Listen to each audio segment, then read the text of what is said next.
آیا جا رسول۔ الحمدللہ نحمدہ ونصلی علی رسولہ الکریم۔ آج ہم نے 15واں پارہ پڑھا ہے۔ آج کا پارہ بھی بہت اہم، سورہ بنی اسرائیل پوری مکمل پڑھی ہے اور سورہ کہف کا کچھ حصہ پڑھا ہے۔ بیان وہ دے دیں مسئلہ یار، آپ بیان کے آخر میں دینا۔ دے دیو، کہاں گیا؟ جیب ملے گیا؟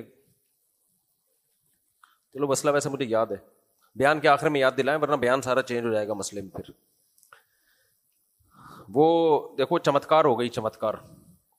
اس دن میں نے چائے پلائی آپ لوگوں کو، اپنے خرچے پہ ہی پلائی الحمدللہ، اور کوئی نیت یہ نہیں تھی کہ یہ سلسلہ شروع ہو جائے، سچی مچی کی دل سے نیت تھی۔ تو الحمدللہ ایک خاتون نے آج پیسے بھیج دیے، کل پیسے بھیج دیے کہ میری طرف سے بھی چائے پلا دیں۔ 5,000 روپے بھیجے انہوں نے کہ جو بھی یہاں بیٹھتے ہیں سب کو میری طرف سے چائے پلا دیں۔ تو اور دوسرے ملک سے بھیجے، تو سلسلہ شروع ہو گیا ماشاءاللہ۔ تو یہ صدقہ جاریہ میرے لیے بھی ہوگا۔ باقی بات جو چائے کی ہے نا، چائے کوئی پینے کی چیز ہے نہیں۔ یہ میں اس لیے بار بار بتاتا ہوں، لوگ کہتے ہیں ایک طرف چائے کرتے ہو، دوسری طرف اس کے نفی بھی کرتے ہو۔ میں اس لیے نفی کرتا ہوں بھائی، میری وجہ سے کوئی جو چائے نہیں پیتا وہ شروع نہ کر دے، جو نہیں پی رہے وہ نہ ہی پیئیں۔ لیکن مزہ بہت ہے افطاری کے بعد جب مغرب کی نماز پڑھ کے آدمی گھر جاتا ہے تو چائے پینے کا مطلب پتہ ہے کیا ہوتا ہے؟ کاکڑ دنہ ہو گیا۔ اگر کڑک چائے کوئٹہ ہوٹل والی چائے بنی ہوئی ہو تو کاکڑ دنہ ہو جاتا ہے۔ کاکڑ دنہ کا مطلب ہوتا ہے قوالی جب شروع ہوتی ہے نا، شروع میں ہلکی ہلکی چل رہی ہوتی ہے، پھر دھین دنا دن کاکڑ دنہ یہ آتا ہے، وہ مزے کا ٹائم ہوتا ہے قوالی میں۔ تو افطاری کر کے بھی تسلی ملتی ہے، پھر اس کے بعد جو صبح کا تھکا ہارا دماغ بالکل جام ہوا اس کے بعد جو کڑک چائے ملتی ہے، مجھے ایسا لگتا ہے جیسے کاکڑ دنہ ہو گیا۔ پھر بھی میں بول دیتا ہوں نہیں پیا کرو۔ لوگ کہتے ہیں ادھر کاکڑ دنہ کر رہا ہے، دوسری طرف کہو نہیں بھائی، میں کیوں اپنی وجہ سے آپ لوگوں کو غلط چیز کہا؟ ہم تو عادت پڑ گئی ہے، اب چھوٹ نہیں رہی۔ ایک دفعہ چھوڑی تھی 1 سال کے لیے، پھر وہ دوبارہ شروع ہو گئی۔ تو خیر بہت زیادہ نقصان دہ بھی نہیں ہے، پھر دوسرا اگر اس کا کچھ نقصان ہے تو بہت سارے دوسرے طریقوں سے اس کی تلافی بھی ہو جاتی ہے۔ جیسے ہم صبح پراٹھے پھوڑتے ہیں، لوگ کہتے ہیں تو نقصان کی چیز ہے بھائی، پھر ہم ورزش بھی جو کر لیتے ہیں نا، چلنا پھرنا ہوتا ہے، دوپہر ہاتھ ہلکا رکھ لیتے ہیں۔ تو خیر یہ تو الگ ٹاپک ہے۔ تو خاتون نے 5,000 روپے بھیجے ہیں، اب اس میں کچھ ایڈ کر کے پلانی پڑے گی، 5,000 میں سب نمٹیں گے نہیں۔ لیکن ویسے تو چائے تو فری پکٹ میں مل رہی ہے نا ابھی آپ کو، وائٹل والے آئے ہوئے ہیں چائے پلا رہے ہیں۔ اچھا خیر اب ہم چلتے ہیں بھائی، آج کی صورت بہت اہم ہے اور اتنے اہم مضامین ہیں، تراویح کے دوران ہی میں سوچ رہا تھا کون سا مضمون چھوڑیں، کون سا بیان کریں۔ سب سے پہلے سورہ بنی اسرائیل شروع ہوتی ہے معراج کے واقعے سے۔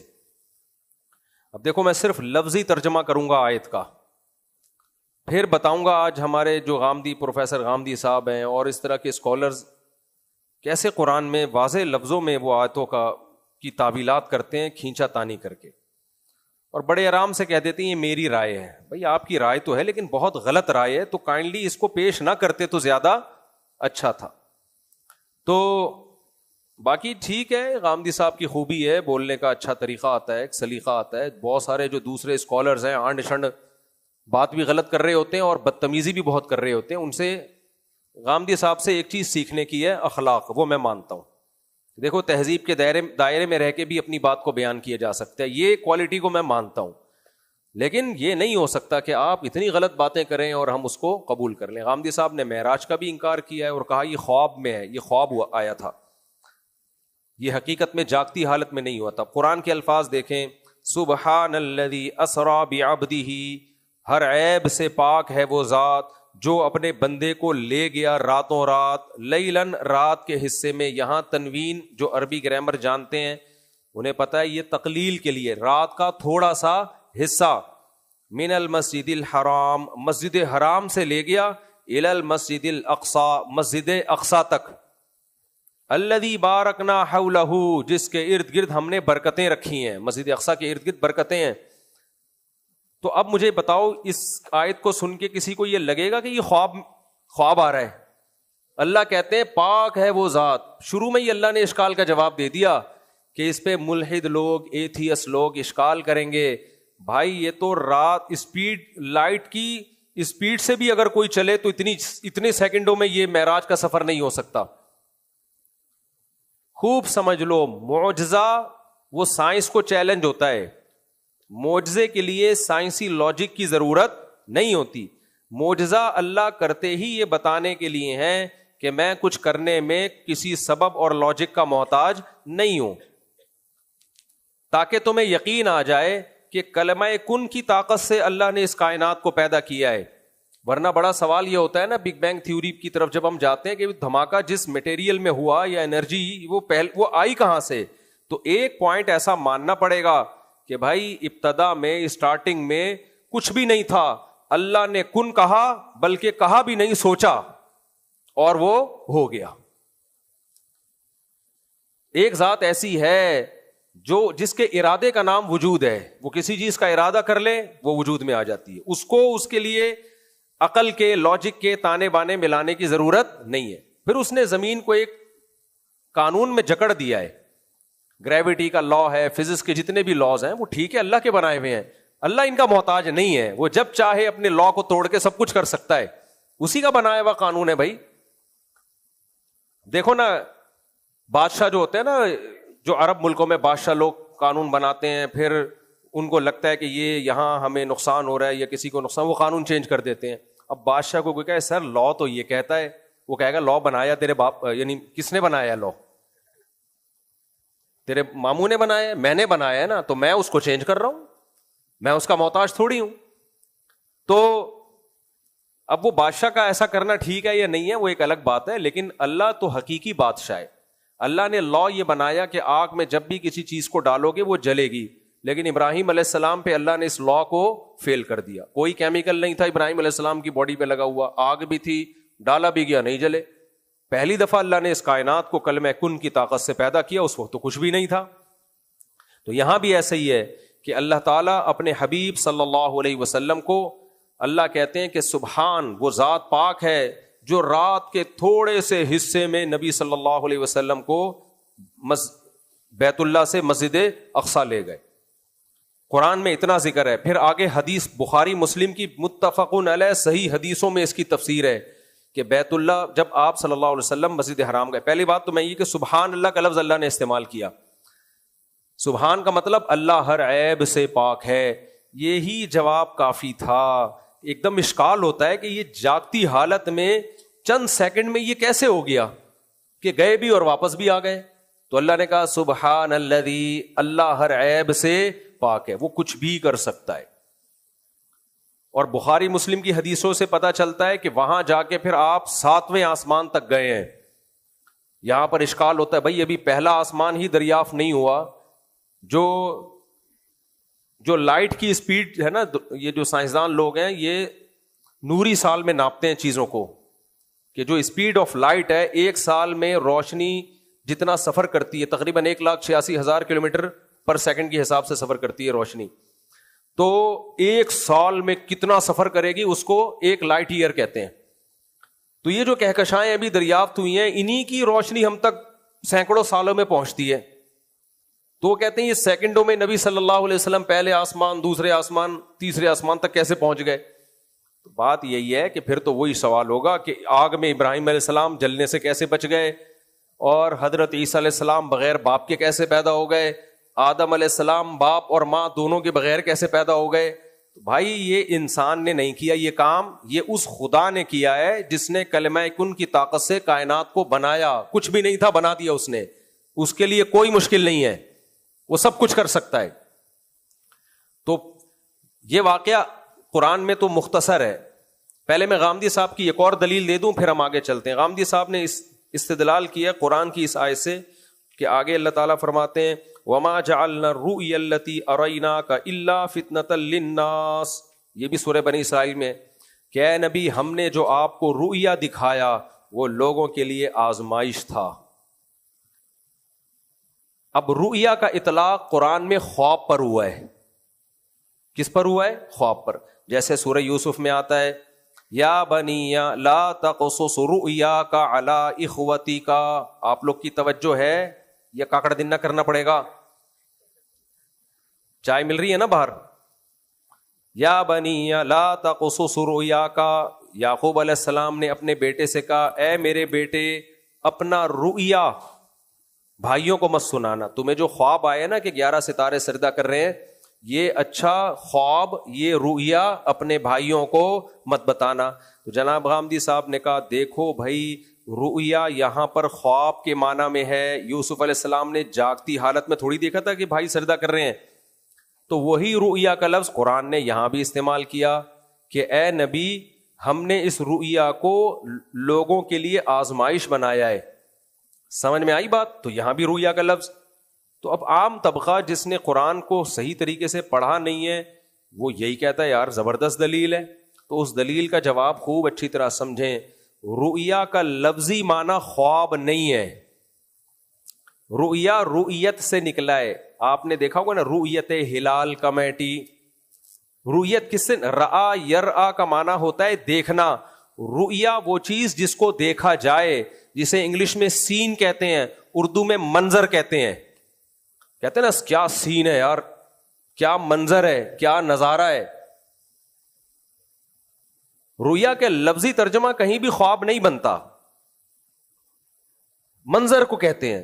ہاں منظر کا اطلاق کبھی جاگتی حال میں کچھ چیزوں کو دیکھتے ہیں اس پر بھی ہوتا ہے، اور کبھی خواب میں بھی سین نظر آتے ہیں، کبھی خواب میں بھی نظر آتے ہیں. تو یوسف علیہ السلام نے تو بتایا تھا انی رأیت فی المنام، ابا میں نے سوتے میں دیکھا ہے کہ 11 ستارے سجدہ کر رہے ہیں. تو ابا نے کہا یہ سین جو تم نے دیکھا ہے، یہ دیکھا تو خواب میں ہی تھا نا. تو منظر کو کہتے ہیں رؤیا بمعنی المرئی. جو عربی صرف نحو جانتے ہیں ان کو پتا ہے المرئی وہ چیز جو دیکھی جائے اس کو رؤیا کہا جاتا ہے. تو وہ کبھی خواب میں، یعنی خواب پر بھی اطلاق ہوتا ہے لیکن جاگتی حالت پر بھی اطلاق ہوتا ہے. اب یہاں خواب مراد ہے یا جاگتی حالت مراد ہے؟ یہ بھی تو ممکن ہے بھائی یہاں بھی خواب مراد ہو، کیونکہ اللہ کہہ رہا ہے اے نبی ہم نے جو آپ کو رؤیا دکھایا جو معراج کا، وہ لوگوں کے لیے فتنہ ہے، آزمائش ہے. تو اس پہ 2 واضح قرینے موجود ہیں، بلکہ 3 واضح قرینے، جس سے صاف پتہ چلتا ہے کہ یہ خواب نہیں ہے، جاگتی حالت ہے.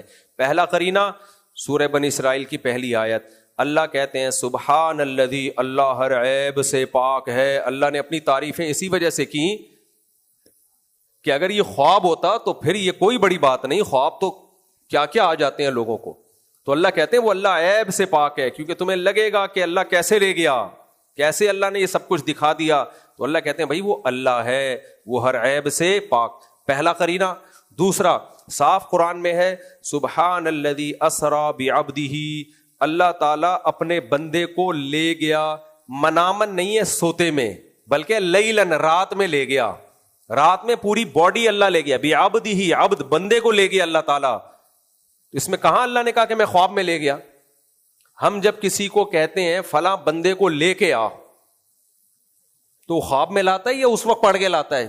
ایسا جو صاحب پولیس والے سے کہیں مجھے فلاں بندہ چاہیے، ٹھیک ہے سر میں عملیات کر رہا ہوں، خواب میں آپ کے سامنے آ جائے گا، تو ایسا جو کیا کہے گا؟ ابے میں تجھے کہہ رہا ہوں بندہ لے کر آ. وہ بندہ فلاں کو وہاں لے گیا، وہ اس کو وہاں لے گیا، وہ اس کو وہاں لے گیا، اس نے یہ کیا، اس نے یہ کیا. سب جاگتی حالت کی بات ہو رہی ہوتی ہے. جب تک خواب کا صراحتاً ذکر نہیں ہوگا تو آپ کیوں اس کو خواب پہ محمول کر رہے ہو؟ تو اللہ نے پہلے اپنی تعریف کی سبحان الذی، پاک ہے وہ عیب سے، وہ سب کچھ کر سکتا ہے، لہذا اس کا انکار مت کرنا. پھر بعبدہ لیلاً رات میں لے گیا، یہ نہیں کہا خواب میں لے گیا. من المسجد الحرام الی المسجد الاقصی. 2 قرینے ہو گئے. تیسرا قرینہ کیا ہے؟ بس یہ کر کے پھر میں آگے چلتا ہوں، یہ تھوڑا سا خشک ٹاپک ہے. پھر تیسرا قرینہ کیا؟ اللہ تعالیٰ قرآن میں فرماتے ہیں وما جعلنا الرؤیا التي اریناک الا فتنة للناس.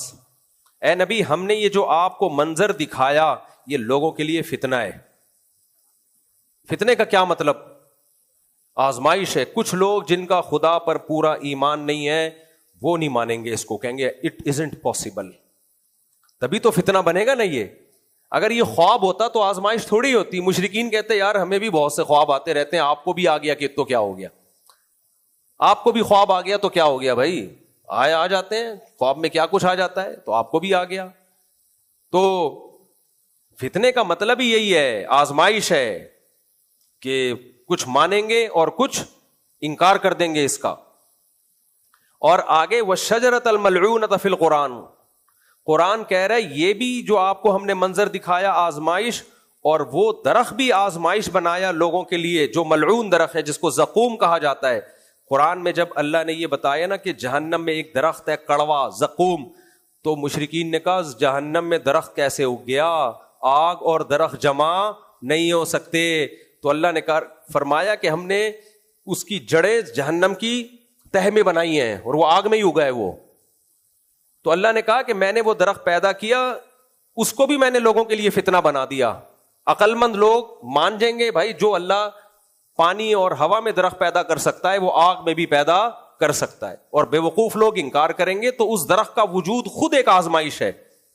تو اللہ نے اس درخت کو اور نبی کی معراج کو ایک ساتھ ذکر کیا، یہ بتانے کے لیے کہ دونوں عقل سے بالا تر ہیں، دونوں سائنس کو چیلنج کرتے ہیں. تو اگر یہ خواب میں ہوتے تو سائنس کو چیلنج کیوں کر رہے ہوتے بھائی؟ اور مشرکین آپ سے اتنے سوالات کیوں پوچھ رہے ہوتے کہ وہ ذرا مسجد اقصیٰ کا نقشہ بتائیں کیسا ہے اور کیا کیا ہوا، یہ سب بتائیں آپ. تو ان سے روز روشن کی طرح یہ بات واضح ہو جاتی ہے کہ نبی صلی اللہ علیہ وسلم کو جو معراج ہوئی ہے وہ جسم کے ساتھ ہوئی ہے، وہ خواب میں نہیں ہوئی ہے. اور اللہ نے اپنے حبیب صلی اللہ علیہ وسلم کو بہت کچھ دکھایا. اب معراج پہ بات آئی ہے تو چند چیزیں معراج سے متعلق ذکر کر دوں. تو اس سے صاف پتہ چلتا ہے بھائی یہ معراج جسمانی ہوئی ہے. اس میں حکمت کیا تھی؟ اس میں حکمت کیا تھی؟ اللہ نے اپنے حبیب صلی اللہ علیہ وسلم کو یہ معراج کیوں کروائی جو کسی پیغمبر کو کے حصے میں نہیں آئی؟ اس کی وجہ یہ تھی کہ ہمارے نبی صلی اللہ علیہ وسلم جب بیت المقدس گئے ہیں تمام پیغمبروں کو وہاں جمع کیا گیا اور نبی سے امامت کروائی گئی تاکہ آپ کی فضیلت صرف زبان سے ثابت نہ ہو کہ نبی تمام پیغمبروں کے سردار ہیں، بلکہ مصلی پہ کھڑا کر کے امامت کروا کے پریکٹیکلی ثابت کروایا جائے کہ واقعی اب آپ امام ہیں. اس سے ہمیں یہ سبق ملتا ہے کچھ چیزیں زبانی کہنے سے دماغ میں نہیں اترتی، عمل کر کے دکھانا پڑتا ہے. اب میں اس ٹاپک پہ جاؤں گا نہیں، کر کے دکھاؤ تو پھر لوگ مانیں گے، بولنے سے کچھ بھی نہیں ہوتا. وہ چیز بھی خود ذہن میں لے آئیں آپ جو میں بتانا چاہ رہا ہوں. اور دوسری چیز جو میں زبان سے کہہ دیتا ہوں، آپ ہزاروں مرتبہ لوگوں کو سخاوت کی ترغیب دیں کچھ نہیں ہوگا، خود سخاوت دکھائیں تو لوگ خود. ابھی دیکھو میں لوگوں کو کہتا رہتا یار ہمارے لوگ بیان میں بیٹھے ہیں بیچارے تھکے ہوئے ہوتے ہیں، چائے پلاؤ چائے پلاؤ، کوئی پلاتا نہیں پلاتا مجھے نہیں پتا. میں نے خود تھوڑی سی سخاوت دکھائی، سب کو میری طرف سے چائے بغیر ترغیب کے آفریں آنا شروع ہو گئیں. مفتی صاحب 5,000 ہماری، ابھی میں اعلان کر دوں نا اگر بھائی یہ خاتون نے 5,000 بھیجے حالانکہ چائے زیادہ کی آئے گی، فوراً کوئی نہ کوئی کھڑا ہو جائے گا، باقی 5 میری طرف سے. لیکن ابھی وہ وائٹل والے فری پھوکٹ میں پلا رہے ہیں، ان خاتون سے ہم رابطہ کریں گے ابھی چائے کے علاوہ گٹکا شٹکے کا کوئی اگر کچھ ہو جائے. تو اللہ نے اپنے حبیب صلی اللہ علیہ وسلم سے باقاعدہ امامت کروائی ہے. تمام پیغمبر، موسیٰ کلیم اللہ، ابراہیم خلیل اللہ، آدم صفی اللہ، یہ سارے کے سارے پیغمبر ہمارے نبی کی امامت میں آپ نے نماز پڑھ کے اللہ نے بتا دیا کہ جو سب سے آخر میں آیا یہ نہ سمجھنا کہ وہ سب سے اس کا درجہ تم سے کم ہے، وہ سب سے افضل ہے. اور حدیث میں اسی مضمون کو آپ صلی اللہ علیہ وسلم نے یوں بیان کیا، فرمایا لو کان موسیٰ حیا لما وسعہ الا اتباعی، اب اگر موسیٰ بھی زندہ ہو کے آ جائیں تو مجھے فالو کیے بغیر ان کی نجات نہیں ہوگی. اور ایسا اللہ نے اس امت کو اب مقام دیا ہے نا، جب حضرت عیسیٰ علیہ السلام قرب قیامت میں نازل ہوں گے تو حضرت مہدی عصر کی نماز کے لیے مصلی پہ کھڑے ہوں گے نماز پڑھانے کے لیے. سمجھتے ہو کہ نہیں سمجھتے؟ حدیثوں سے یہ بات ثابت ہے. دمشق میں اتریں گے مسجد میں حضرت عیسیٰ ابن مریم علیہ الصلوۃ والسلام، تو جب نماز حضرت مہدی کی قیادت میں جہاد ہوگا وہ مصلی پہ کھڑے ہوں گے تو آسمان سے فرشتوں کے کندھوں پہ ہاتھ رکھ کے بڑے بڑے بال اور بالوں سے پانی ٹپک رہا ہوگا، کیونکہ حضرت عیسیٰ کو جب اٹھایا گیا تھا اس وقت انہوں نے غسل کیا تھا، وہی پانی ان کے بالوں سے ٹپک رہا ہوگا. ایسے فرشتوں کے کندھوں پہ ہاتھ لے کے اتریں گے، ہاتھ رکھ کے اتریں گے. لیکن مسجد کے مینار سے سیڑھیاں لگائی جائیں گی ان کو اتارنے کے لیے. کیوں بھائی؟ اب دار الاسباب میں داخل ہو گئے ہیں، اب اسباب کی دنیا میں آ گئے، اب سیڑھیوں سے اتریں آپ. اور حضرت عیسیٰ ابن مریم کو جب اٹھایا گیا تھا نا، جو عمر اس وقت تھی، جو کیفیت تھی، بالکل اسی پہ نازل ہوں گے وہ. ان کی عمر میں 1 سیکنڈ بھی اضافہ نہیں ہوا ہوگا. پھر جب نازل ہوں گے تو صحیح حدیثوں میں ہے کہ حضرت مہدی ان کے لیے مصلی خالی کریں گے کہ آپ نماز پڑھائیں. تو حضرت عیسیٰ علیہ السلام کیا کہیں گے؟ اللہ نے اس کا اہل، حدیث کا مفہوم ہے، پورے الفاظ مجھے یاد نہیں، اس کا اہل اللہ نے آپ کو بنایا. کیا مطلب؟ امامت یہی امت کرے گی، میں مقتدی بن کے نماز پڑھوں گا کیونکہ میرا کام جہاد کرنا ہے. امامت، مصلی، یہ امت کا، یہ امت سنبھالے گی. پھر حضرت عیسیٰ ابن مریم کی قیادت میں جہاد ہوگا. سمجھتے ہو؟ ہمارے حضرت فرمایا کرتے تھے سب سے پہلے حضرت عیسیٰ ان سے جہاد کریں گے جو جہاد کو مانتے نہیں ہیں. جو جہاد کو نہیں مانتے سب سے پہلے کہیں گے، سب سے پہلے تو آج بہت سے لوگ جہاد کے سرے سے منکر ہی ہو گئے ہیں، تو سب سے پہلے ان کے خلاف جہاد کریں گے کہ تم پہلے آ جاؤ ذرا، ٹھیک ہے نا، صرف سائٹ پہ آؤ. تو اچھا میرے بھائی کہاں چلا گیا یار وہ؟ ہاں، تو حضرت عیسیٰ کی قیادت میں دجال کو بھی قتل کیا جائے گا، اور یاجوج ماجوج بھی نکلیں گے، ان کو بھی قتل کیا جائے گا. یاجوج ماجوج کہاں چھپے ہوئے ہیں ہمیں نہیں پتا. اب لوگ فلسفے پیش کرتے ہیں، ایکچولی وہ یاجوج ماجوج فلاں ہے، کوئی کہتا ہے چائنا والے ہیں، کوئی کہتا ہے یہ چائنا سارا یاجوج ماجوج ہے. تو واللہ عالم. لیکن احادیث سے بہرحال پتہ چلتا ہے ذوالقرنین جو پہلے گزرے ہیں ان کے دور میں تھے جو انہوں نے دیوار لگا کے ان کو بند کر دیا. اب لوگ کہتے ہیں بھائی گوگل سے، سیٹلائٹ سے وہ دریافت کیوں نہیں ہو رہے؟ بھائی اللہ نے جو ٹائم ان کے دریافت ہونے کا رکھا ہے اس سے پہلے اگر وہ دریافت ہو گئے تو وہ حدیثیں غلط ہو جائیں گی. اور یہ کہنا کہ گوگل سے ہم نے زمین کا چپا چپا دیکھ لیا ہے، گوگل سے زمین کا چپا چپا دیکھا جا سکتا ہے لیکن دیکھا نہیں ہے. سمجھ رہے ہو کہ نہیں سمجھ رہے؟ کیونکہ گوگل سے جب چپا چپا دیکھنا شروع کریں گے نا، یہ بہت آسان کام نہیں ہے. یہ بہت سی چیزیں چھپی بھی ہیں پہاڑوں کے پیچھے، پہاڑوں کے نیچے، ابھی بھی ایسی چیزیں ڈسکوری میں نئی نئی چیزیں دریافت ہو رہی ہوتی ہیں. یہ سائنسدانوں نے دعویٰ ہی نہیں کیا کہ ہم نے زمین کا چپا چپا اور پہاڑ کی ایک ایک غار میں گھس کے سب کچھ چیک کر چکے ہیں. ہم یہ دیکھا ہی نہیں ہے تو پھر کیسے دعویٰ کر سکتے ہیں؟ تو یاجوج ماجوج بھی قوم ہے جس کو اللہ نے چھپا دیا، جو قرب قیامت میں ظاہر ہوگی اور زمین پہ فساد مچائے گی، تباہی مچائے گی. پھر حضرت عیسیٰ علیہ السلام ان کو قتل کریں گے، ان کی دعا سے وہ مریں گے. تو خیر یہ معراج کا، پھر معراج میں پہلا ایک واقعہ کیا کہ اللہ نے اپنے حبیب صلی اللہ علیہ وسلم سے تمام پیغمبروں کی امامت کروائی. تو اس سے ہمارے نبی کی فضیلت کو ثابت کیا. نماز ہر مسلمان کے پیچھے ہو جاتی ہے لیکن مصلی کی ایک ویلیو ہے. تمام پیغمبر موجود تھے، اللہ نے کسی اور پیغمبر کو آگے نہیں جانے دیا. سید الانبیاء ہوں گے آگے. اسی سے علماء نے استدلال کیا ہے کہ افضل سے افضل شخص کو مصلی پہ کھڑا کیا کریں. سمجھتے ہو؟ باقی ہو ہر ایک کے پیچھے جاتی ہے. اب آپ کو وہ سمجھ میں نہیں آ رہا تو ہٹانے کی کوشش نہ کریں، لڑائی جھگڑے ہوتے ہیں اس سے. اور پھر آپ صلی اللہ علیہ وسلم کی ملاقات حضرت موسیٰ علیہ السلام سے ہوئی، حضرت ابراہیم علیہ السلام سے ہوئی، اور آپ صلی اللہ علیہ وسلم نے تمام پیغمبروں کے اوصاف بیان کیے، کن کا قد کیسا تھا، کون مضبوط جسم کے. حضرت موسیٰ کے بارے میں فرمایا انتہائی مضبوط جسم کے، گھٹے ہوئے جسم کے مالک تھے، بہت مضبوط. تبھی تو ایک چماٹا لگایا تھا فرعونی کو، قتل کی نیت نہیں تھی، اسی تھپڑ سے اس کا انا للہ ہو گیا. سوچو اگر قتل کرنے کی نیت سے مارتے تو کیا ہوتا. بہت مضبوط. تو پیغمبروں کو اللہ صحت بھی بہت اچھی دیتے ہیں، مضبوط صحت کے مالک ہوتے ہیں. اچھا خیر یہ تو بہت پھر معراج کے واقعات ہیں. اسی معراج میں ہمیں 5 نمازیں ملیں. حضرت موسیٰ علیہ السلام کے پاس نبی آئے تو پوچھا کہ کیا تحفہ ملا؟ فرمایا 50 نمازیں. حضرت موسیٰ نے فرمایا میری امت نہیں پڑھ سکی تھی تو آپ کی امت بھی نہیں پڑھ سکے گی. آپ کم کروائیں. کم کرواتے کرواتے کتنی رہ گئیں؟ 5. اس پہ کچھ ملحد لوگوں کا اعتراض ہے، لو بھائی 50 فرض ہو رہی تھی، سارے دن نمازیں ہی پڑھتے رہتے. بھائی ایک طریقہ، اللہ نے فرض 5 ہی کرنی تھی لیکن ایک پروسیس سے گزار کے، ٹھیک ہے نا، تاکہ موسیٰ کلیم اللہ کی فضیلت بھی ثابت ہو جائے. اللہ نے بعض دفعہ کام کرنا ہوتا ہے، پہلے سے ارادہ ہوتا ہے 5 ہی دوں گا، زیادہ نہیں دوں گا، کیونکہ اور بھی دنیا میں کام کرنے ہیں نا، انہوں نے نمازیں ہی پڑھتے رہیں گے. تو لیکن ایک طریقہ رکھا ہوتا ہے تاکہ ایک دوسرے پیغمبر کی فضیلت ثابت ہو. موسیٰ علیہ السلام کی، اور اس سے اسباق کتنے ملے ہمیں؟ حضرت موسیٰ نے ہمارے نبی صلی اللہ علیہ وسلم کو مشورہ دیا کہ آپ کم کروائیں. تو اس سے بہت سارے اسباق ہمیں ملتے ہیں کہ بھائی اگر آپ کا کوئی بھی لیڈر ہے، کوئی پیغام لے کے آتا ہے تو اس کو مشورہ دیا جا سکتا ہے. بھائی یہ ذرا آسان حکم رکھو، آسان حکم، تاکہ ان کے لیے مشکلات نہ ہو. بہت سارے اسباق ہیں، ان کی طرف جاؤں گا تو بیان بہت لمبا ہو جائے گا. معراج ہی میں نبی صلی اللہ علیہ وسلم نے کچھ لوگوں کو آگ میں جلتے ہوئے دیکھا. وہ زانی تھے. کچھ لوگ جو کچھ واقعات بعد میں ہونے تھے وہ اللہ نے صورت مثالیہ بنا کے پہلے دکھائے نبی صلی اللہ علیہ وسلم کو، جو بعد میں ہونے تھے. تو دیکھا آپ نے ننگے بدن میں لوگ ہیں، کچھ مرد اور عورتیں ننگے برہنہ، آگ جلتی ہے تو وہ اوپر کی طرف اٹھتے ہیں. تو آپ نے جبریل سے پوچھا یہ کون لوگ ہیں؟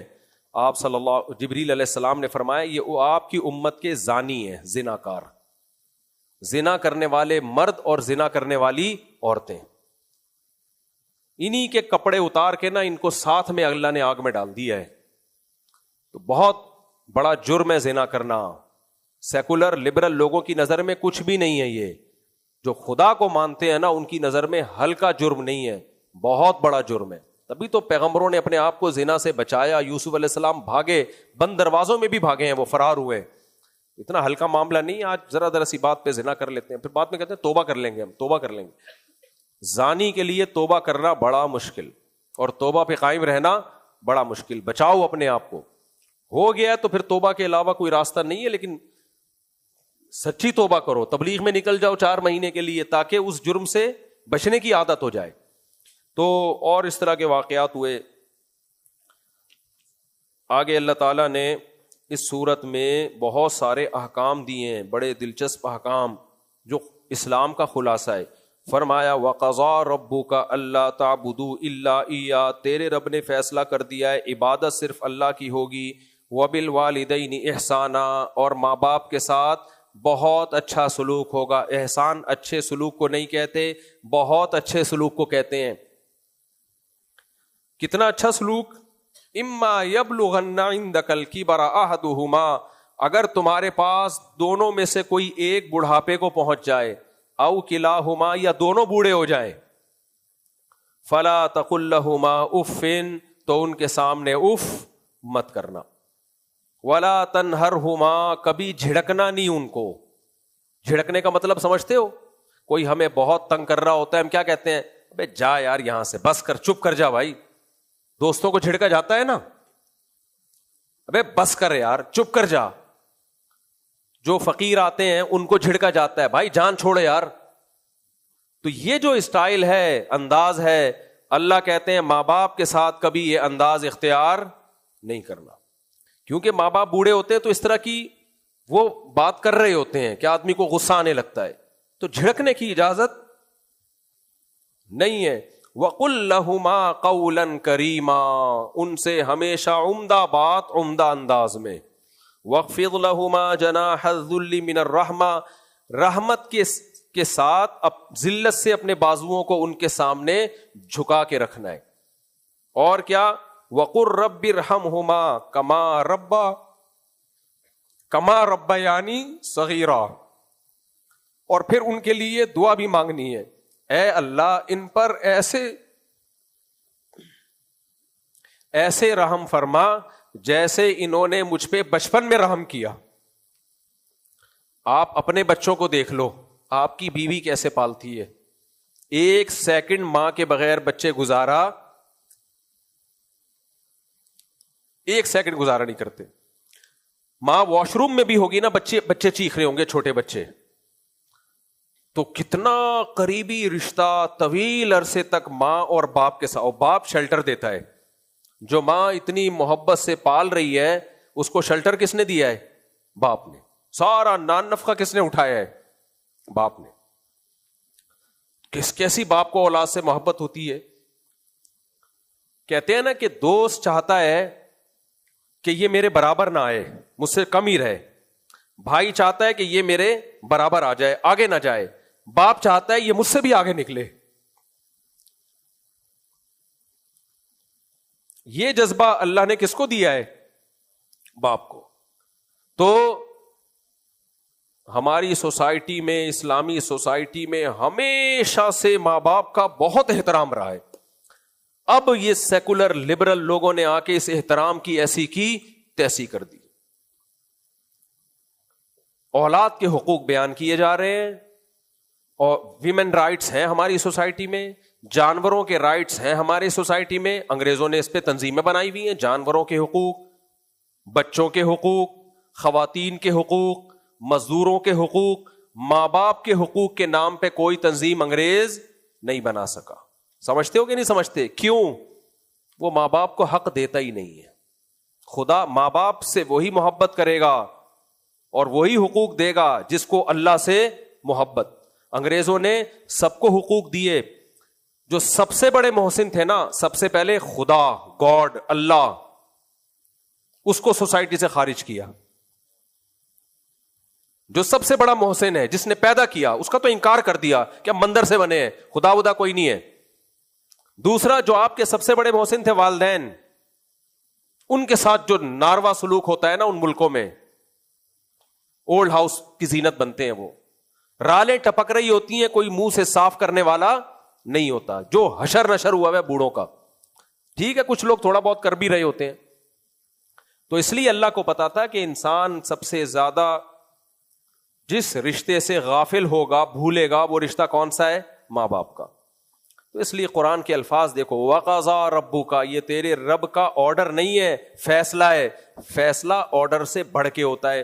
آرڈر میں تبدیلی کا چانس ہوتا ہے, فیصلوں میں تبدیلی نہیں ہوتی. تو اس لیے اللہ نے فرمایا کہ وَقُلْ رَبِّ ارْحَمْهُمَا كَمَا رَبَّيَانِي صَغِيرًا. دعا مانگنی ہے کہ اے ہمارے رب, ان پر ایسے رحم فرما جیسے انہوں نے بچپن میں ہم پہ رحم کیا. آگے اللہ تعالیٰ فرماتے ہیں ربکم اعلم بما فی نفوسکم ان تکونوا صالحین فانہ کان للاوابین غفورا. انسان ماں باپ کے ساتھ جب رہتا ہے کہیں نہ کہیں کچھ نہ کچھ کمی کوتاہی ہو جاتی, کیونکہ اکٹھے رہتے ہیں نا, طویل عرصہ رہتے ہیں, تو کچھ نہ کچھ اونچ نیچ ہو جاتی ہے. تو اللہ نے فرمایا اگر کچھ اونچ نیچ ہو جائے تو توبہ کا دروازہ کھلا ہوا ہے, اللہ توبہ کرنے والوں کو معاف کرتا ہے. آگے ارشاد ہے وَآتِ ذَا الْقُرْبَى حَقَّهُ وَالْمِسْكِينَ وَابْنَ السَّبِيلِ. ماں باپ کے بعد رشتہ داروں کا حق ہے. یہ چیز بھی غیر مسلم سوسائٹی میں نہیں. ان کے ہاں سگا بھائی اور دوست برابر ہے, سگی بہن اور کوئی انٹی ونٹی سب برابر ہے. اللہ کہتے ہیں رشتے داروں کو ان کا حق دو. تو اسلام میں قرابت داری کی ویلیو بہت زیادہ ہے. آپ کو رشتے جوڑنے پڑیں گے, چاہے پیسوں سے جوڑنے پڑے, اچھی بات سے جوڑنے پڑے. تو اسلام رشتوں کے بغیر زندگی کا قائل نہیں ہے.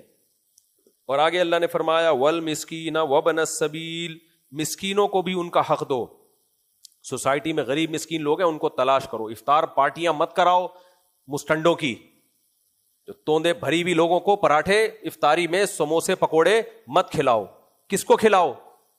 مساکین کو, غریبوں کو تلاش کر کر کے کھلاؤ. وَآتِ ذَا الْقُرْبَى حَقَّهُ وَالْمِسْكِينَ وَابْنَ السَّبِيلِ وَلَا تُبَذِّرْ تَبْذِيرًا. کتنا زبردست اللہ کا کلام ہے. صحابہ کرام چونکہ قرآن سن کے فوراً عمل کرتے تھے, تو ان کے بارے میں یہ ڈر تھا کہ ان کو جب بتا دیا نا کہ مسکینوں پہ بھی خرچ کرو, رشتہ داروں پہ بھی, تو یہ اتنا خرچ کر دیں گے کہ خود محتاج ہو جائیں گے. تو اللہ نے فرمایا وَلَا تُبَذِّرْ تَبْذِيرًا, ضائع مت کرنا. آج دیکھو دو لفظ قرآن میں استعمال ہوئے, ایک تبذیر اور ایک اسراف. اسراف کہتے ہیں اپنی حیثیت سے زیادہ خرچ کرنا, تبذیر کہتے ہیں خرچ کرنا لیکن بے موقع. تو اللہ نے کہا رشتہ داروں پہ بھی خرچ کرو, مسکینوں پہ بھی. یہ خرچ بے موقع نہیں ہونا چاہیے. رشتہ دار کو ضرورت ہے راشن کی, آپ نے لینڈ کروزر خرید کو دے دی اس کو. ایک آدمی کو ضرورت ہی نہیں ہے افطاری کی, آپ نے کروڑوں روپے افطار پارٹیوں پہ, افطاری کے ڈبے آپ نے پبلک میں بانٹ دیے. تو یہ کیا ہے؟ تبذیر, بے موقع خرچ ہو رہا ہے. یہ صدقے کے بکروں کو بھینٹ چڑھایا جا رہا ہے. بھائی غریب کو راشن دو, آپ بکرا دے رہے ہو. تو بے موقع خرچ کو کیا کہتے ہیں؟ تبذیر. اللہ کو پتا تھا جب یہ سخاوت پہ بیانات سنیں گے نا تو رمضان میں ان کی سحری پارٹیاں بھی ہوں گی, افطار پارٹیاں بھی. کسی دوست کو پارٹی دینا ایک الگ بات ہے, لاکھوں کروڑوں روپے پیٹ بھروں کو پہ خرچ کر دینا, جن کے پاس سب کے پاس کھانے کو ہے, لینڈ کروزر سے نکل کے لوگ آ رہے ہیں اور وہ صدقے زکات کے پیسوں سے افطاریاں کھا کھا کے جا رہے ہیں. یہ کیا کر رہے ہو بھائی؟ کیوں دے رہے ہو پیسے ایسی جگہوں پہ؟ کتنے چور اچکے ڈاکو ہیں جو ماشاءاللہ فری پھوکٹ کی سحریاں کھا رہے ہیں اور فری پوکٹ کی افطاریاں کھا رہے ہیں. کہہ رہے ہیں پہلے ہم ڈکیتی کے لیے جب کراچی میں تشریف لایا کرتے تھے تو ٹھکانہ نہیں ہوتا تھا ہمارے پاس, 2-4 دن بھوک میں, پھر کسی کا کوئی جگاڑ ہو گیا تو الگ بات ہے. اب اللہ کا شکر ہے ہم نے فری پوکٹ میں ان کو اپاہج بنا دیے, یعنی لوگوں کو اپاہج بنا دیا اور ڈاکوؤں کو شیر بنا دیا کہ کھانے کا انتظام ہماری طرف سے, پسٹل آپ اپنے خرچے پہ خرید لیے گا. تو میں بالکل اس کا قائل نہیں ہوں جو افطاری کے اور سحری کے بڑے بڑے شہروں کے اندر دسترخوان لگ رہے ہیں. لگاؤ یہ دسترخوان, کہاں جا کے لگاؤ, اندرون سندھ لگاؤ, KPK کے غریب علاقوں میں لگاؤ, بلوچستان کے غریب علاقوں میں لگاؤ, ہم بھی آپ کا ساتھ دیں گے. یہاں سب پیٹ بھرے ہوئے لوگ ہیں میرے بھائی, 4 غریب ہوتے ہیں اور 4000 توندے بھرے ہوئے لوگ آ رہے ہوتے ہیں. تو یہ غلط ہے, اس کی حوصلہ شکنی ہونی چاہیے اس طرز عمل کی. کروڑوں روپے کا سرمایہ لوگوں کا پیٹ بھروں پہ خرچ ہو رہا ہے جن کے پاس کھانے کو بہت کچھ ہے. تو اسی لیے قرآن نے کہا کہ غریب کو بھی کھلا, رشتہ دار کو بھی کھلا, لیکن بے موقع خرچ نہیں کرنا ہے. بے موقع خرچ. زکوٰۃ کے پیسوں سے کسی غریب کی شادی ہو رہی ہے, جہیز سمجھ میں آتا ہے, بیچاری کے پاس سامان نہیں ہے, دے دیا آپ نے, لیکن آپ زکوٰۃ کے پیسے دے رہے ہو اور شادی میں فنکشن ہو رہا ہے, جی فلانے کی بچی کی شادی ہے, بیچارہ غریب آدمی ہے, ڈانس پارٹی کے لیے ان کے پاس پیسے نہیں ہے, ڈانس پارٹی کے لیے. تو میں چاہتا ہوں غریب کی بچی ہے وہ بھی ایسے ہی شادی کرے جیسے ڈیفنس میں شادیاں ہوتی ہیں. ڈیفنس میں بھی ہر جگہ ڈانس پارٹی نہیں ہوتی, ڈیفنس والے بھی ہمارا بیان آج کل سن رہے ہیں, جہاں ہوتی ہے ان کی بات کر رہا ہوں. تو میں چاہتا ہوں کہ غریب کی بچی کی بھی وہی شادی ہو. بھائی کیا کر رہا ہے تو یار, جو ضرورت کی جگہ ہے وہاں آپ دل کھول کے خرچ کرو. لیکن قرآن کو پتا تھا کہ یہ جب سخاوت پہ بیان سنیں گے تو تبذیر شروع کر دیں گے. یہ تبذیر کا مطلب کیا ہے؟ بے موقع خرچ کرنے کی اجازت نہیں ہے. موقع جگہ ہو خرچ کرنے کی وہاں خرچ کرو آپ. اور دوسری چیز اسراف کا مطلب اپنی آمدن سے زیادہ مت. اس کو تو پھر بھی لوگ مانتے ہیں بھائی اپنی آمدن سے زیادہ خرچ نہیں کرنا. تبذیر کا معاملہ آج کل بڑا خراب ہوا ہے. تو اللہ نے فرمایا لیکن خرچ کرنا ہے, رشتہ داروں پہ بھی, غریبوں پہ بھی اور مسکینوں پہ بھی, ان پہ خرچ کرنا ہے. ان المبذرین کانوا اخوان الشیاطین. اللہ فرماتے ہیں جو بے موقع خرچ کرتے ہیں وہ شیطان کے بھائی ہیں. اب دیکھو خرچ کر بھی رہے ہیں, نیت بھی اللہ کو خوش کرنا, لیکن موقع نہیں ہے. تو اللہ کہہ رہے ہیں نتیجہ کیا نکلے گا, تم شیطان کے بھائی. شیطان بڑا خوش ہوتا ہے بے موقع خرچ کرنے سے. شیطان کہتا ہے دیکھو مالداروں کو بھی زکوٰۃ اور صدقے اور فطرانے کھلائے جا رہے ہیں, ایکچولی میں یہی تو چاہتا تھا کہ غریبوں کا پیٹ نہ بھرے, مالداروں کی ساری دولت حرام خوروں کے پیٹ میں جائے. صحیح ہے نا. میں نہیں کہہ رہا جو جتنے سحری افطاری کر رہے ہیں سارے حرام خور ہوتے ہیں, وہ بیچارے ضرورت مند بھی ہوتے ہیں ان میں, اور کچھ ویسے ہی گزرتے ہوئے غریبی میں بیٹھ جاتے ہیں کہ اب کہاں جائیں افطاری کرنے, چلو دسترخوان لگا ہوا کھا لو. وہ عزت دار ہوتے ہیں لیکن اب مجبور ہوتے ہیں کہ چلو یار, وہ ڈبہ اسی لیے ساتھ لے کے نہیں گھوم رہے ہوتے, ان کو پتا ہے جگہ جگہ دسترخوان لگے ہوئے. لیکن اس کو پروموٹ نہیں کرنا چاہیے. اس سے جو اوریجنل غریب لوگ ہیں ان کے منہ سے, بیچاروں کے منہ سے نوالا چھن جاتا ہے. اور مالداروں کو بھی چاہیے یار تم خرچ کرو, کون منع کر رہا ہے, یہ تو ثواب ہے, تو اللہ کا حکم ہے, لیکن دیکھو تو صحیح کہاں جا رہا ہے.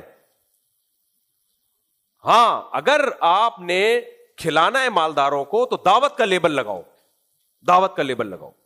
بھائی یہ زکوٰۃ نہیں ہے, یہ ہم ویسا ہی ایک ایونٹ ہے جس میں لوگوں کو کھانا کھلانا چاہتے ہیں. ایونٹ کا نام دو آپ اس کو, جس نے پیسے دینے ہوں گے. جیسے ہم نے آپ کو چائے پلائی, خاتون نے بھیجے میری طرف سے سب کو 5000 کی چائے پلا دیں, نہ وہ زکوٰۃ ہے نہ وہ فطرانہ ہے.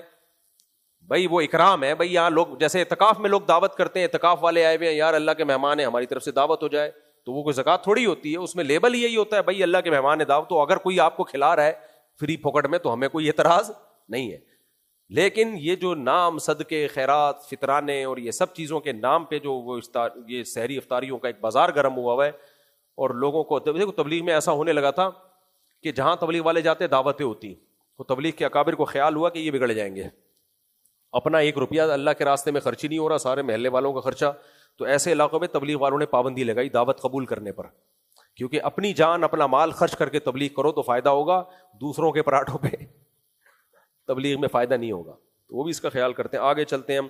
تو اللہ نے فرمایا کہ اگر رشتہ داروں واقعی کوئی مسکین ہے, کوئی واقعی رشتہ داروں میں غریب ہے, اور تمہارے پاس اس کو دینے کے لیے پیسے نہیں ہے, تو دھتکارو مت اس کو, بلکہ فَقُلْ لَهُمْ قَوْلًا مَيْسُورًا, اچھی بات کر لو بھائی, ابھی گنجائش نہیں ہے, جب اللہ گنجائش دے گا تو ہم آپ کی مدد کریں گے.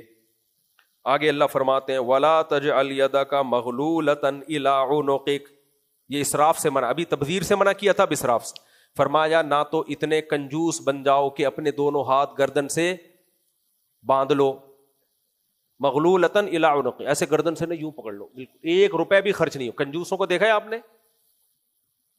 کوئی مر رہا ہو، سڑ رہا ہو، مکان کا کرایہ نہیں نکلتا کنجوسوں سے، تنخواہ نہیں نکلتی ملازم کی، ملازمین رو رہے ہوتے ہیں صاحب اب آج 15 تاریخ ہو گئی ہے، کہہ رہے 15 ہوئی نا، مر تو نہیں رہا نا، ایسی ایسی باتیں کر کے ٹرخا رہے ہو، دے دوں گا نا، بھاگ تھوڑی رہا ہوں، جو اس کا حق ہے وہ نہیں دے رہے ہوتے۔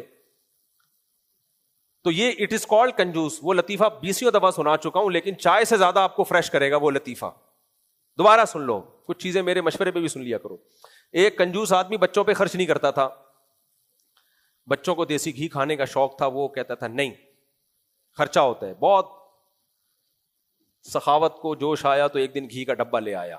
اب گھی کے ڈبے پہ باہر بھی چکنائی ہوتی ہے، کہتا ہے دیکھو ڈبے پہ لگا لگا کے کھاؤ، جب تک ڈبے کا باہر کا گھی ختم نہیں ہوتا اندر ڈبہ نہیں کھلے گا، اس کو اچھی طرح سے رگڑو نا۔ وہ بیچارے صبح ناشتے کے لیے میں نا روٹی کو اس پہ لگا لگا کے کھاتے، اس کا اس دوران سفر ہو گیا تو اس نے وہ ڈبہ الماری میں بند کر دیا کہ کمبخت کہیں کھول کے بیڑا نہ غرق کر دیں، جب میں واپس آؤں گا تو پھر کھانا، تو الماری میں بند کر دیا۔ کئی مہینوں کے بعد یہ واپس آیا، بچوں سے پوچھا دیکھو گھی سے روٹی تو نہیں کھاتے تھے، ڈبہ تو نہیں کھولا؟ انہوں نے کہا نہیں۔ کہتے پھر ناشتہ کیسے کرتے تھے؟ ابو ہم الماری سے روٹی لگا لگا کے کھاتے تھے۔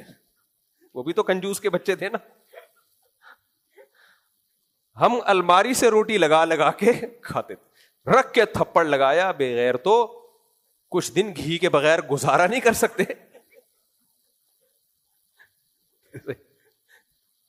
تو ایسے کنجوس الحمدللہ سوسائٹی میں موجود ہیں۔ رپورٹیں آتی ہیں، خواتین بتاتی ہیں ہمارے میاں کمبخت جیب سے دھیلا نہیں نکالتا یار، چھڑا چھڑا کے مارا ہوا ہے، پیسے ہیں اس کے پاس، بچوں پہ خرچ نہیں ہو رہا، دوستوں پہ خرچ نہیں ہو رہا۔ کچھ ایسے بھی ہم نے اللہ کا شکر ہے غیرت مند بھی دیکھے اور بے غیرت بھی دیکھے۔ ایسے بھی بعض دوست ہوتے ہیں، جا رہے ہیں نا جو چلو جی آصف اسکوائر چلتے ہیں، سوراب بورڈ چلتے ہیں، فلاں ہوٹل پہ چلتے ہیں، یار کبھی اس نے پیسے دے دیے، کبھی ہم نے دے دیے، کبھی اس نے دے دیے۔ کچھ دوستوں میں آپ دیکھنا ایک آدھ ایسا ہوتا ہے جو کبھی بھی پیسے نہیں نکالتا، وہ صرف پیڑے کھانے کے لیے ہوتا ہے، اسے شرم ہی نہیں آتی۔ ایسے بھی ہم نے دیکھے ہیں، اس کو شرم ہی نہیں آ رہی ہوتی، کھانے میں پہنچ جائے گا ہر جگہ۔ ہمارے ایک دوست چائنا میں گئے، اب وہاں سب مسافر تھے تو اپنے اپنے پیسے خرید کے کھانا، یہ کہتے ہیں میں جب بھی کھانا کھانے کے لیے بیٹھتا، یہ لوگ جو انلیگل گئے ہوئے ہوتے ہیں نا، سلپ ولپ ڈنکی ونکی لگا کے، یہ اس طرح کی حرکتیں بہت کر رہے ہوتے ہیں، تو ان کو اسی طرح کا کوئی پاکستانی چاہیے ہوتا ہے جو کھا رہا ہو تو ہم بھی بیٹھ جائیں۔ تو کہہ رہے ہیں ایک دن کیا ہوا، آ گیا وہ بیٹھ گیا میرے ساتھ کھانے میں، پاکستانی تھا۔ کہتے ہیں میں نے کہا پاکستانی بھائی یہ کیسے روکیں یار اس کو، اب کھانا دوسرے ملکوں میں مہنگا ہوتا ہے، سستا نہیں ہوتا، ہر آدمی کمانے گیا ہوا ہے، وہ صدقے خیرات تھوڑی کرنے گیا ہوا ہے وہاں پہ۔ کہہ رہے ہیں ایک دن میں نے کھلا دیا، دوسرے دن پھر آگے بیٹھ گیا، کھا لیا بھائی چلو۔ کہہ رہے ہیں تیسرے دن آیا تو میں نے کہا اس کو کھلایا اچھی طریقے سے نا، خود بھی کھایا اس کو بھی کھلایا۔ تو کھانے کے بعد اٹھ کے جانے لگا، میں نے کہا پیمنٹ تیرا باپ دے گا، بیٹھ ادھر۔ پیمنٹ کون دے گا؟ ہوٹل والے سے کہا اس سے پیسے نکالو۔ کہہ رہے بھائی میں کیوں؟ کہہ رہے 2 دن میں نے کھلا دیا نا، اب تو کھلائے گا، اور میں نے ہوٹل والے سے کہا اس کو پکڑ کے رکھنا، یہی کھلائے گا کھانا۔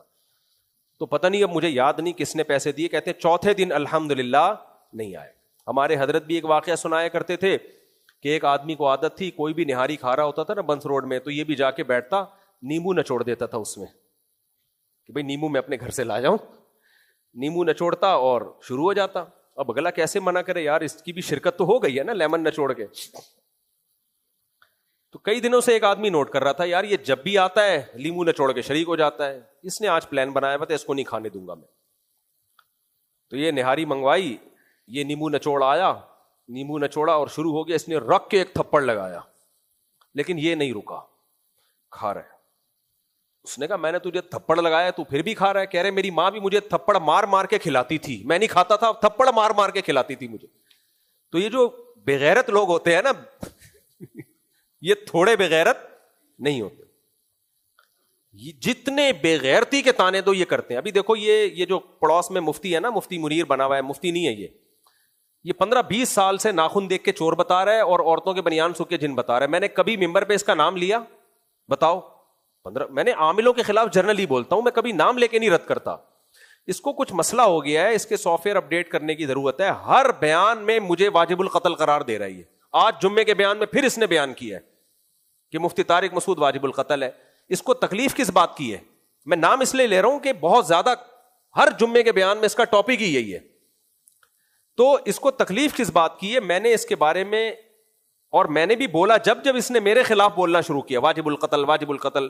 پہلی بات تو کہ جو بھی کسی کو واجب القتل کہہ رہا ہے نا, جو بھی مذہبی اسکالر, اس کو بولو خود جا کے قتل کرو, خود جاؤ. آپ اپنے مریدوں کو بے وقوف بنانے کی کوشش مت کرو. جیل کی سلاخیں وہ کاٹتے ہیں, پھانسیوں کے پھندوں پہ وہ لٹکتے ہیں, اور ہیرو تم بن جاتے ہو. تم صرف جنازہ پڑھانے آؤ گے ہیرو بننے کے لیے. تو یہ کام جو بھی جب آئندہ جمعے کی تقریر میں بولے نا واجب القتل ہے گستاخ, تو بولو سر ایک آپ جس کو گستاخ سمجھتے ہیں نا وہ ادھر ہی قریب میں رہتا ہے, آپ کائنڈلی یہ ہمت کریں جا کے, پھر ہم آپ کا جنازہ پڑھائیں گے. اگر حکومت نے آپ کو پھانسی پہ لٹکا دیا یا مفتی صاحب کے گارڈوں نے آپ کو مقابلے میں شہید کر دیا, تو مفتی صاحب کے جنازے میں ہم نہیں آئیں گے, لیکن ہم آپ کا جنازہ پڑھائیں گے. آپ شہادت کے مرتبے پہ پہنچو گے. تو سر یہ کام آپ کریں. یہ تو اس کا اصل جواب ہو گیا کہ جمعے میں نا جب بھی آئندہ دوبارہ وہ بولے نا گستاخ واجب القتل ہے, تو آپ کھڑے ہو جائیں, آپ بولے سر یہ کام آپ کریں, یہ پسٹل ہم آپ کو دیتے ہیں. یہ جو صحرا ہے نا, یہ آپ اپنے یہ کریں. اپنے مریدوں کو بے وقوف بنانے کی, یہ اپنے مریدوں سے یہ کام کرواتے ہیں. ان کو جیلیں ہوتی ہیں, گارڈ بعض دفعہ ان کو الٹا جواب میں مار دیتے ہیں اور یہ ہیرو بن جاتے ہیں. تو پہلی بات تو یہ. دوسری بات یہ کہ جب اس نے میرے خلاف بولنا شروع کیا تو پھر میں نے اس کو ایکسپوز کیا کہ اس کو تکلیف اس بات کی ہے کہ میں عاملوں کے خلاف بولتا ہوں, اور مجھے اس کے بارے میں مستند جگہوں سے پتا چلا ہے کہ یہ خواتین کے بنیان سونگتا ہے. تو اب اس کو چڑھو رہی ہے اسی جملے سے, بنیان بنیان بنیان. تو اس کا حل یہ کہ آپ بنیان سونگنا چھوڑ دیں. آپ کی عزت اس میں نہیں ہے کہ آپ میرے خلاف باتیں کرنا شروع کریں. آپ کی عزت اس میں ہے کہ بنیان سونگنے والا کام بولو چھوڑ دیں. لیکن غیرت ہوگی تو یہ کام چھوڑے گا نا, ان کا دھندا بنیان سے چلتا ہے. تو وہ بھی بے غیرت ہیں جو اپنی بیویوں کے بنیان ان لوگوں کو لا کے یا عورتوں کے بنیان سونگھاتے ہیں یا اپنے بنیان سونگھاتے ہیں. اور جو سونگتا ہے اس کا تو امیون سسٹم بہت ہی بوسٹ کیا ہوا ہے یار. تو ان کو تکلیف اس بات کی ہے. تو اس لیے میں اس کو کہہ رہا ہوں کہ شرافت سے باز آ جا, ورنہ سافٹ ویئر اپڈیٹ کرنا ہمیں بھی آتے ہیں, ٹھیک ہے نا. اور اصل بات یہ کہ بنیان چھوڑ دے تو. جب تو بنیان سونگنا چھوڑ دے گا تو ہم بولنا بھی چھوڑ دیں گے. اور تو ہم تو بول رہے ہیں تیری وجہ سے, دفاع میں بول رہے ہیں, ورنہ بنیان سونگنے والے تو ہزاروں پڑے ہوئے. ہم نے کبھی بولا کسی کا نام لے کے کسی کے خلاف؟ تو یہ مسئلہ. خیر اب کہاں ہم نکل لیے, آگے چلتے ہیں میرے بھائی. بس جلدی سے 5 منٹ میں یہ مکمل کرتا ہوں موضوع. تو اللہ نے فرمایا, ہاں چلا گیا بھائی, ہاں اللہ فرماتے ہیں نہ اپنے ہاتھ کو اتنا کنجوس بن جاؤ کہ گردن سے باندھ لو, ولا تبسطها کل البسط, اور نہ ایسے بن جاؤ کہ یوں یوں اڑانا شروع کر دیا. یہ بھائی پیسے چاہیے یہ لو, پیسے چاہیے یہ لو. اس سے کیا ہوگا؟ فتقعد ملوما محسورا, تیری ساری دولت ختم ہو جائے گی اور تو قابل ملامت ہوگا, تھکا ہارا بیٹھ جائے گا. کل خود لوگوں سے بھیک مانگتا پھر رہا ہوگا. جیسے آج کسی نے مسئلہ پوچھا تھا نا کہ مفتی صاحب میرے بھائی تبلیغ میں گئے, پیسے نہیں تھے سال کے لیے, میں نے سارے پیسے ان کو دے دیے, اب میرے پاس پیسے ہیں نہیں تو مجھے مدد چاہیے.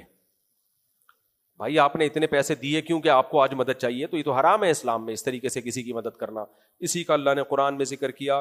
آگے اللہ فرماتے ہیں ان ربک یبسط الرزق لمن یشاء, اے اللہ تو ہمیں کیوں کہہ رہا ہے کہ سارا خرچ نہ کرو, اعتدال سے خرچ کرو اور کنجوسی بھی نہ کرو؟ اللہ کہتے ہیں اس لیے کہ اس سے یہ نہیں ہے کہ رزق کے خزانے تمہارے ہاتھ میں, رزق کے خزانے میرے ہاتھ میں ہی ہے, لیکن میرا حکم ہے اس کو فالو کرو. پھر میری مرضی جس کے لیے رزق کے دروازے کھول دوں, جس کے لیے رزق کے دروازے بند کر دوں. ولا تقتلوا اولادکم خشیۃ املاق, اپنی اولاد کو غربت کے خوف سے قتل مت کرو. نحن نرزقهم وایاکم, ہم انہیں بھی روزی دیں گے اور تمہیں بھی روزی دیں گے. ان قتلهم کان خطئا کبیرا, ان کا قتل بہت بڑا جرم ہے.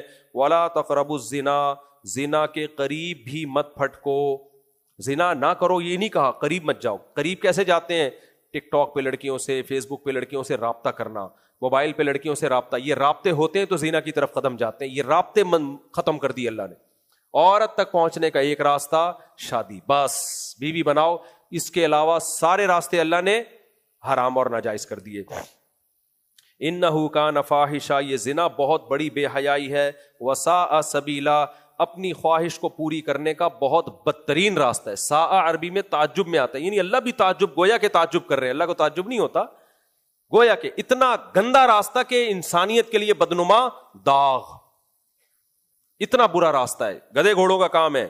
ولا تقتلوا النفس التي حرم الله الا بالحق، کسی انسانی جان کو قتل مت کرو. ومن قتل مظلوما، اگر کسی نے تمہیں قتل کر دیا ہے یا تمہارے کسی ریلیٹو کو، تو خود سے، یہ نہیں کہ قاتل کے بھائیوں کو قتل کر دیا، دشمنیاں بڑھا دی. فقد جعلنا لولیہ سلطانا، تو ہم نے مقتول کے ولی کو قدرت دی ہے کہ وہ قاتل کو قتل کر سکتا ہے. فلا یسرف فی القتل، لہذا قتل میں حد سے تجاوز نہ کرے. کیا مطلب؟ قاتل کو صرف قتل کرنے کی اجازت ہے قصاصاً، چاہو تو دیت لو یا اس کو قتل کرو، قاتل کے علاوہ کسی اور طرف جانے کی اجازت نہیں. بعض علاقوں میں ایسا ہوتا ہے، قاتل، آپ کے ابا کو کسی نے قتل کیا، آپ نے کہا قاتل مل گیا تو ٹھیک ہے اس کو مار دیں گے، وہ نہیں ملا تو اس کے بھائی کو مار دیں گے، وہ نہیں ملا تو اس کے چاچا، جو ملا اس کو مار دو. یہ بعض علاقوں میں ہوتا ہے، یہ ناجائز ہے بھائی. جو مجرم ہے صرف اس کو، مجرم کے علاوہ کسی اور کو قتل نہیں کیا جا سکتا. وہی وہ ہو گیا جون پور میں نا، ایک آدمی نے کہا جون پور بڑا زبردست ہے، انصاف ہوتا ہے، وہاں چلتا ہوں. گرو نے کہا نا، تو چیلے نے کہا کہ حضور وہاں نہ جائیں، انصاف اتنا ہوتا ہے افورڈ نہیں کر پائیں گے. اس نے کہا نہیں نہیں، انصاف ہوتا ہے، سب کے ساتھ مساویانہ سلوک ہوتا ہے. تو اس ملک میں چلے گئے یہ، تو وہاں دیکھا کہ جلاد ایک موٹے آدمی کو پھانسی پہ لٹکا رہا ہے، اس کی گردن آ نہیں رہی تھی، گردن نہیں آ رہی تھی. اب یہ جو گرو تھا نا، یہ باریک گردن والا تھا. تو جلاد نے بادشاہ کے کہا بادشاہ سلامت، جس کو قتل کی سزا سنائی گئی ہے اس کی گردن اتنی موٹی ہے، پھندے میں نہیں آ رہی.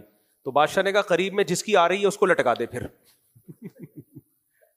کیونکہ ہمارے یہاں انصاف، سب برابر ہیں، قاتل اور جو غیر قاتل سب کیا ہیں؟ برابر. قاتل کی نہیں آ رہی تو جس کی آ رہی ہے، تو گرو کی آ رہی تھی، اس کو پکڑ کے لے جانے گئے، وہ بھاگا اور توبہ کی کہ آئندہ اس کنٹری میں نہیں آؤں گا. تو بعض گاؤں میں دیہاتوں میں ایسا ہوتا ہے کہ اصل قاتل مل نہیں رہا، تو چلو اس کا جو ریلیٹو مل رہا ہے فی الحال اس کو مار دو. اس سے جو دشمنیاں اور جو لڑائیاں صدیوں تک نسلیں برباد ہو جاتی ہیں. میں گلگت کے ایک گاؤں میں گیا، ہمارے ایک دوست مجھ سے یہاں ملنے آئے، میری بڑی گپ شپ تھی ان سے. جب میں گیا تو انہوں نے مجھے بلایا کہ آپ آئیں. ایک پوائنٹ طے ہوا کہ وہاں تک آپ آ جائیں، یہاں تک میں آؤں گا، ملاقات ہوگی. میں نے کہا اکیلے آ رہے ہوں گے؟ دیکھا 50 بندے کلاشن کوفے لے کے ان کے ساتھ. ابے میں نے کہا کیا ہو رہا ہے بھائی، یہ میں تو آپ سے ملاقات کے سلسلے میں حاضر ہوا ہوں، یہ مجھے اغوا کرنے آئے ہو، کیا کرنے آئے ہو؟ میں پہلے تو ڈر گیا. اچھا ان کی تھی بھی ماشاءاللہ 4 بیویاں. یہ موضوع سے ہٹ کے بات آگے معذرت چاہتا ہوں. تو 4 بیویوں کا فائدہ یہ ہوا کہ ان کے بیٹے، پوتے، داماد، سارے کلاشن بردار،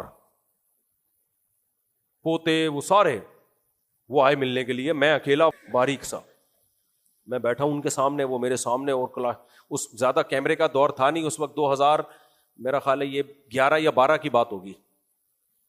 تو میں نے کہا یہ سب کیا ہے؟ کہتے ہیں یار وہ ہماری دشمنی ہے، کیا کریں، اس کے بغیر ہم کہیں جا نہیں سکتے.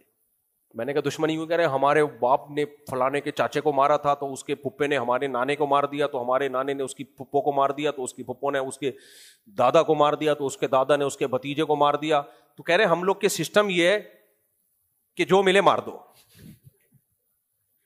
تو میں نے کہا آپ نے بھی کوئی مارا؟ کہہ رہے میں نے تو نہیں مارا، میرے فلاں نے مارا تھا، تو وہ تو مل نہیں رہا، پتہ نہیں کہاں دبئی بھاگ گیا، کہاں بھاگ گیا، تو اب میں نے مارا نہیں ہے لیکن ماریں گے مجھے. یہ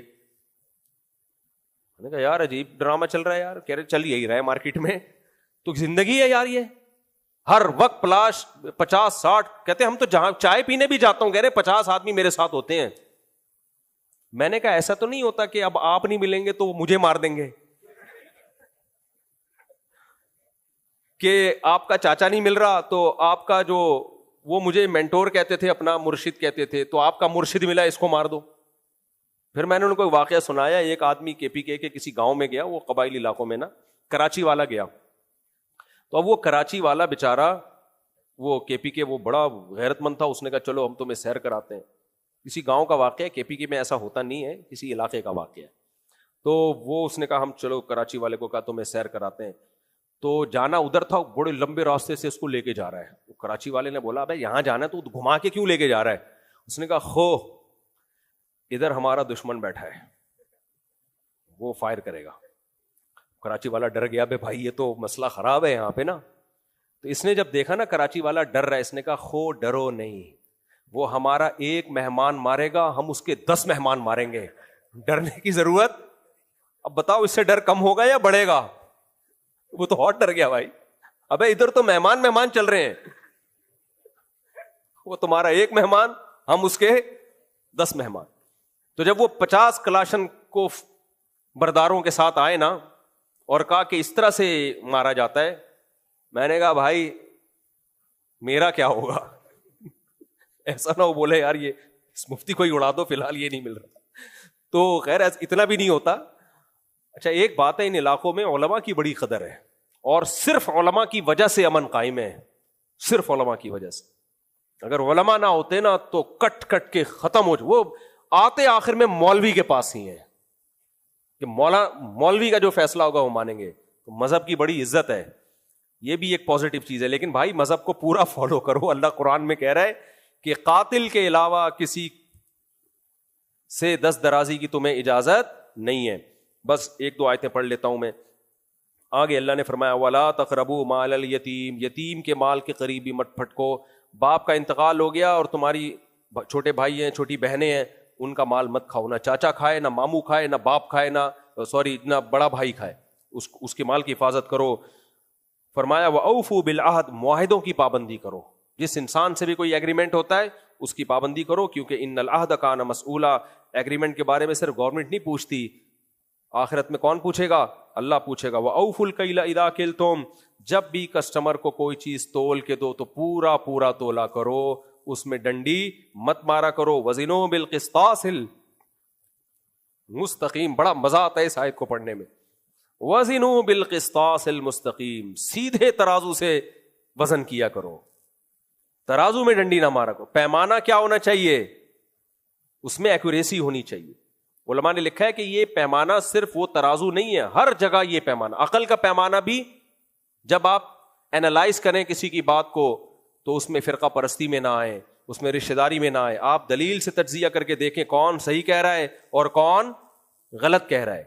آپ کے فرقے کے خلاف بات جا رہی ہے اگر تو بھی اگر صحیح کہہ رہا ہے تو بھائی ایکسپٹ کرو اس کو. آپ ہمارے یہاں جو لوگ یہ بھی کہتے ہیں نا کہ فرقہ واریت غلط ہے، سب سے زیادہ ہٹ دھرمی وہ دکھا رہے ہوتے ہیں، سب سے زیادہ ہٹ دھرمی وہ دکھا رہے ہوتے ہیں. ان کے خلاف جب کوئی بات آئے گی تو بعض ایسے بھی اسکالر ماضی قریب میں گزرے ہیں جنہوں نے صحابہ کو بہت برا بھلا کہا.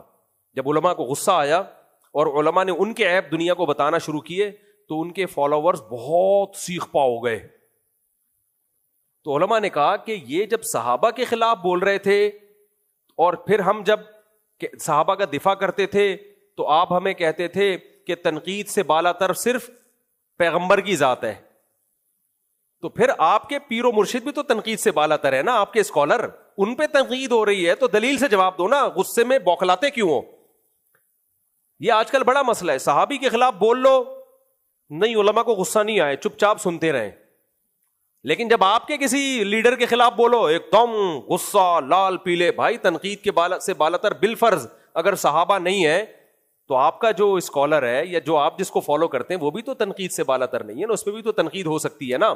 حضرت عثمان پہ اگر تنقید ہو سکتی ہے، حضرت معاویہ پہ اگر تنقید ہو سکتی ہے تو آپ جناب پہ تنقید کیوں نہیں ہو سکتی؟ اس میں اتنا ایکسائٹڈ کیوں ہو جاتے ہو؟ آپے سے باہر کیوں ہو جاتے ہو؟ آپ بولا کرو ہاں بھائی انسان ہے، تنقید ہے تو کیا ہو گیا، تو دلیل سے جواب دو، غصہ کیوں کرتے ہو؟ تو یہ دوسروں کے لیے غصہ نہیں ہے، اپنے بابوں کے لیے ان کے دل میں بہت غصہ ہے، ان کے لیے بڑی زیادہ غیرت رکھتے ہیں. خیر ہم آگے اللہ نے فرمایا وَلَا تَقْفُ مَا لَيْسَ لَكَ بِهِ عِلْمٌ. 2 آیتیں بس رہ گئی ہیں کر کے بیان ختم کرتا ہوں. اللہ کہتے ہیں جس چیز کی نالج نہ ہو نا اس کے پیچھے مت چلا کرو، پھینکا مت کرو. پتا وتا کچھ ہے نہیں، پھینکے جا رہا ہے. ہر کہیں سے کوئی خبر آ گئی، آپ کو اس کی حقیقت معلوم نہیں ہے، چلا دی مارکیٹ میں. آج سسٹم یہی چل رہا ہے ہمارے ملک میں. بعض دفعہ ایک آدمی مظلوم ہوتا ہے، اسی مظلوم کو ظالم قرار دیا جا رہا ہوتا ہے، کہتے ہیں اس نے خود کروایا ہے. بھائی آپ کے پاس کیا دلیل ہے اس نے خود کروایا یہ؟ تو ایسے ہی پھینکے جا رہے ہو. خاموشی اختیار کر لو، بھائی ہمیں معلوم نہیں ہے، لیکن چپ رہنا ہمیں آتا نہیں ہے. تو اللہ نے کہا جس چیز کی یقینی علم نہ ہوا کرے، علم یقینی چیز کو کہتے ہیں، اس کے در پہ مت ہوا کرو، مت پیچھے چلو اس کے جب تک تحقیق نہ ہو جائے. اور فرمایا ان السمع والبصر والفؤاد كل اولئک کان عنہ مسئولا. آخری آیت، بلکہ 2 آیتیں بس.